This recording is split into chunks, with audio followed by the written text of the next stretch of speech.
Mission अखंड क्षत्रिय वर्ण के अंतर्गत हम आज से एक नई श्रृंखला शुरू करने जा रहे हैं, जिसके अंतर्गत क्षत्रिय वर्ण के नायाब हीरे जो किसी न किसी फील्ड में महारत हासिल की है, उनके बारे में इन वीडियो में आपको विस्तार पूर्वक बताया जाएगा। अतः यदि अभी तक आपने यह चैनल सब्सक्राइब नहीं किया है तो शीघ्र इसे सब्सक्राइब कर लें और बेल आइकॉन को दबा दें, ताकि आपको हर आने वाली नई वीडियो मिलती रहे।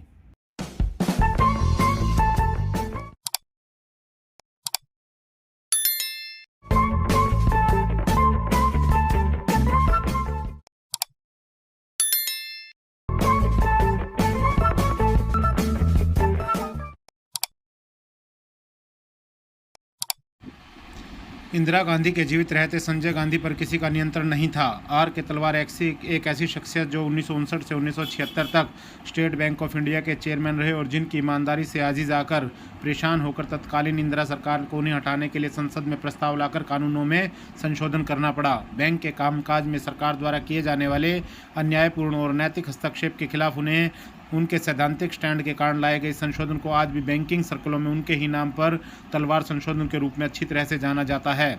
व्यावसायिक साहस का यह उदाहरण आज के घोटालों के युग में प्रेरक बन सकता है। आखिर तलवार ने ऐसा क्या किया था जो सरकार को इस स्तर तक जाना पड़ा। 1971 के बांग्लादेश मुक्ति संग्राम में पाकिस्तान के साथ युद्ध के बाद अर्थव्यवस्था एक समय एक मुश्किल दौर से गुजर रही थी। कई सीमांत कंपनियों को काफ़ी मुश्किलों का सामना करना पड़ रहा था। भारतीय स्टेट बैंक सबसे बड़ा बैंक होने के नाते ज़्यादातर उद्यमों को उस पर ही आश्रित रहना पड़ता था और बैंक भी घाटे में डूबती कई कंपनियों को बचाने में सहायता करने के लिए तैयार भी रहता था। ऐसे में लगातार नुकसान उठा रही एक सीमेंट कंपनी ने बैंक के ऋण को पुनर्गठन सहायता के लिए बैंक से संपर्क किया। वैसे तो यह एक सामान्य प्रक्रिया है जिसे हर बैंक करता ही है, किंतु इस कंपनी को लेकर एक जटिल समस्या आड़े आ रही थी। बैंक द्वारा मजबूत आकलन किया गया था कि कंपनी जिन कठिनाइयों से जूझ रही है वे बड़े पैमाने पर कुप्रबंधन के कारण हैं। अतः बैंक ने जोर देकर कहा कि बैंक मदद तब ही कर पाएगा जब कंपनी अपने चेयरमैन, जो कि कंपनी का सीईओ भी थे, को हटाकर किसी प्रोफेशनल कंपनी को प्रबंधन में शामिल करें। बैंक द्वारा इस तरह की परिस्थितियों के में अमूमन यही किया जाता है और स्वाभाविक ही इसका विरोध भी होता है। बैंक की यह शर्त आमतौर पर तभी मानी जाती है जब बैंक की मदद के बिना काम ही नहीं चल पाता। इस विशिष्ट मामले में भी यही हुआ। प्रबंधन और बैंक दोनों ही अड़ गए, क्योंकि कंपनी के प्रमोटर को अपने संपर्कों पर बहुत भरोसा था और उसका आत्मविश्वास स्वाभाविक भी था। आखिर भारत की तत्कालीन प्रधानमंत्री श्रीमती इंदिरा गांधी के बेटे संजय गांधी उनके दोस्त जो थे। संजय गांधी को लगा कि भला यह भी कोई काम है।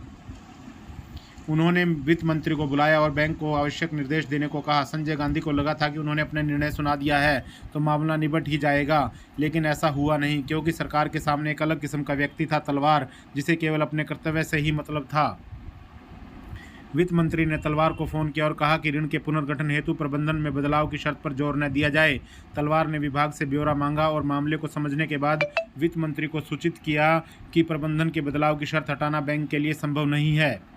वित्त मंत्री ने तलवार को बुलाया और उन्हें बताया कि उन्हें देश के उच्चतम प्राधिकरण से यह निर्देश प्राप्त हुआ था, बिना किसी हीला हवाली के इसका पालन किया जाना चाहिए। तलवार ने अपना रुख स्पष्ट कर दिया और वित्त मंत्री को साफ शब्दों में कह दिया कि बैंक की स्थिति अपरिवर्तित रहेगी।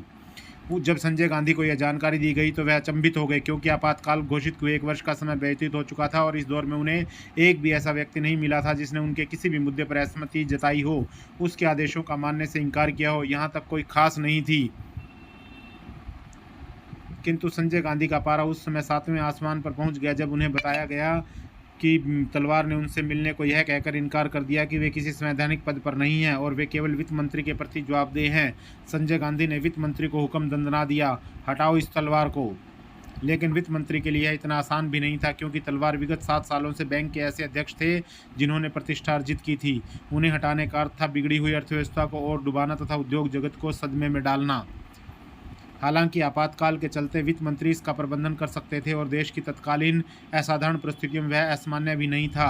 किंतु जब प्रकरण लीगल डिपार्टमेंट को भेजा गया तो पता चला कि स्टेट बैंक ऑफ इंडिया के एक्ट में एक विशिष्ट प्रावधान है जिसके अनुसार चेयरमैन को अकारण नहीं हटाया जा सकता, उसके लिए पर्याप्त आधार चाहिए।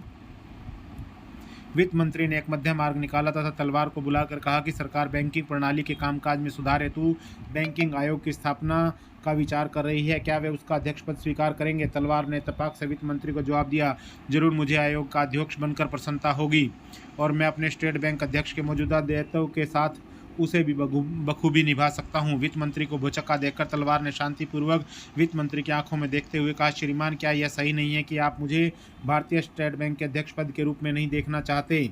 वित्त मंत्री को जवाब देना पड़ा, हाँ हाँ, आप जानते ही हैं कि समस्या क्या है। हम सभी के मन की आपकी क्षमताओं के अनुरूप प्रति बहुत सम्मान है, किंतु दुर्भाग्य से आप इस मुद्दे पर लचीलापन नहीं दिखा रहे हैं, जो देश के उच्चतम प्राधिकरण के लिए बहुत जरूरी है। यदि आप किसी भी अन्य स्थिति को स्वीकार नहीं करना चाहते हैं तो मुझे विवश होकर आपसे इस्तीफा मांगना होगा। हालांकि यह मेरे लिए बेहद दर्दनाक होगा, लेकिन मेरे लिए कोई दूसरा विकल्प नहीं है। तलवार के उत्तर दिया, मंत्री जी, ऐसी इस्तीफा देने का मेरा कोई इरादा नहीं है। जब आपकी यह तय कीजिए कि मुझे बर्खास्त किया जाए या नहीं। वैसे भी मेरा कार्यकाल समाप्त होने में 1 वर्ष से भी कम का समय शेष है और मुझे कोई कारण नहीं दिखता है कि मुझे इसे पूरा करने की अनुमति क्यों नहीं दी जानी चाहिए। पहले से दुखी वित्त मंत्री और दुखी हो गए। उन्होंने यह सारी जानकारी संजय गांधी को बताई। संजय ने सीबीआई को जिम्मेदारी सौंपी कि तलवार की निजी जिंदगी की छानबीन कर उन्हें बर्खास्त करने हेतु कोई मुद्दा बनाया जाए।